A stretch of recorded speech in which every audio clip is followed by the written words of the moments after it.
Most traders don't fail because they lack strategy. They fail because they cannot handle themselves when it matters the most. In the beginning, trading feels exciting, almost like discovering a hidden opportunity that most people don't understand. You watch charts, learn patterns, study strategies, and everything starts to make sense. You see how price moves, you identify setups, and for a moment, it feels like you've found the key. But that confidence is fragile, because it hasn't been tested under pressure yet. The moment you put real money into the market, everything changes. The charts are the same, the setup is the same, but your mind is not. Your heart starts beating faster, your thoughts become louder, and the clarity you once had begins to fade. You hesitate, you doubt, and sometimes you act too quickly just to escape the discomfort of uncertainty. This is where the real challenge begins, not in the market, but within you.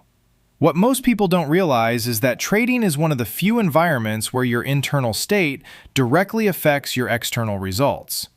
Every decision you make is influenced by emotion, whether you notice it or not. Fear tells you to close a trade too early, convincing you that protecting a small profit is better than risking a loss. Greed whispers that you should hold longer, even when your plan says to exit, because maybe this time the move will be bigger. Hope keeps you stuck in losing trades, making you believe that the market will come back if you just wait a little longer. And frustration pushes you into revenge trading, where you stop thinking clearly and start acting impulsively, trying to recover what was lost. These emotions don't just appear once, they repeat, forming patterns that slowly take control of your behavior. And before you realize it, you're no longer trading a strategy, you're reacting to feelings. This is why so many traders get stuck in the same cycle. They spend months, sometimes years, searching for the perfect system. They switch from one strategy to another, from indicators to price action, from signals to smart money concepts, believing that the problem is external. And every time they find something new, they feel a temporary sense of hope, as if this will finally be the solution. But the outcome remains the same, because the real issue was never the strategy. It was the inability to execute consistently under pressure. You can have a system with a clear edge, one that works over time, but if you cannot follow it with discipline, it becomes useless. Knowledge without control leads to inconsistency, and inconsistency leads to losses. At some point, if a trader stays in the game long enough, they reach a moment of realization. It's not dramatic, it doesn't happen overnight, but it's powerful.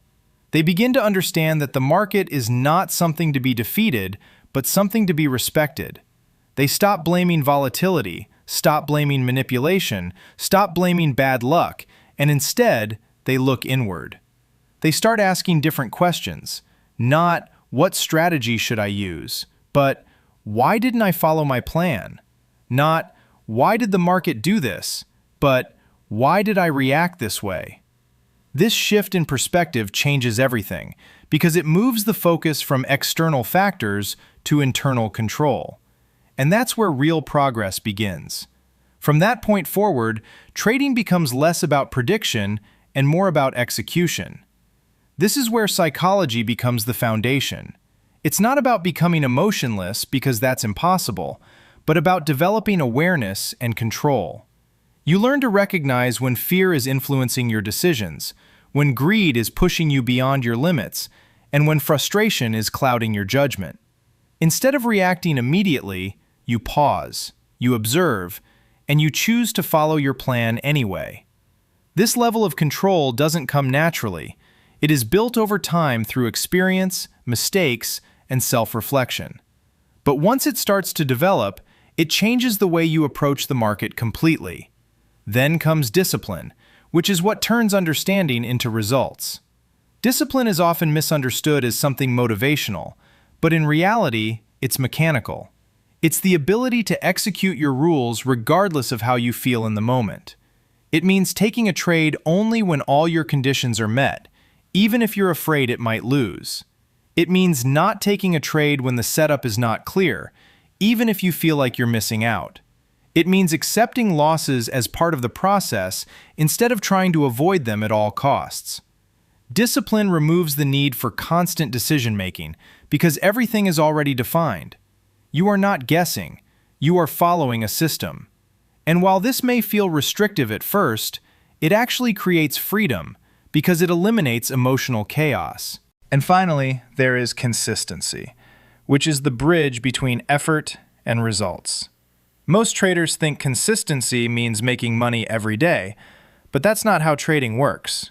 Consistency is about behavior, not outcomes. It's about showing up with the same mindset, the same risk management, and the same level of discipline every single time you interact with the market. It's about executing your plan over a series of trades, understanding that any single trade does not define your success. This long-term perspective is what allows professional traders to remain stable, even during losing streaks. They don't panic, they don't change their system, and they don't chase the market. They trust the process because they know that results come from repetition, not from one perfect moment. When these three elements, psychology, discipline, and consistency, come together, something shifts internally. Trading becomes quieter. The need to constantly act disappears. You become more selective, more patient, and more focused. You begin to understand that the best trades are often the ones you wait for, not the ones you force. Your confidence no longer comes from winning trades, but from knowing that you followed your plan correctly. And this is a different kind of confidence, one that is stable and not easily shaken by short-term outcomes. In the end, trading is not just a financial activity, it's a psychological journey. It exposes your habits, your reactions, and your ability to stay controlled under pressure. It forces you to confront parts of yourself that you might not notice in everyday life. And while this makes trading difficult, it also makes it valuable, because the skills you develop extend beyond the charts. You become more patient, more disciplined, and more aware of your decisions.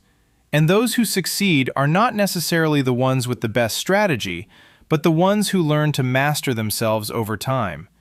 Because when you reach that level of control, the market stops feeling like a battle and starts feeling like a process. And that's when trading finally begins to make sense.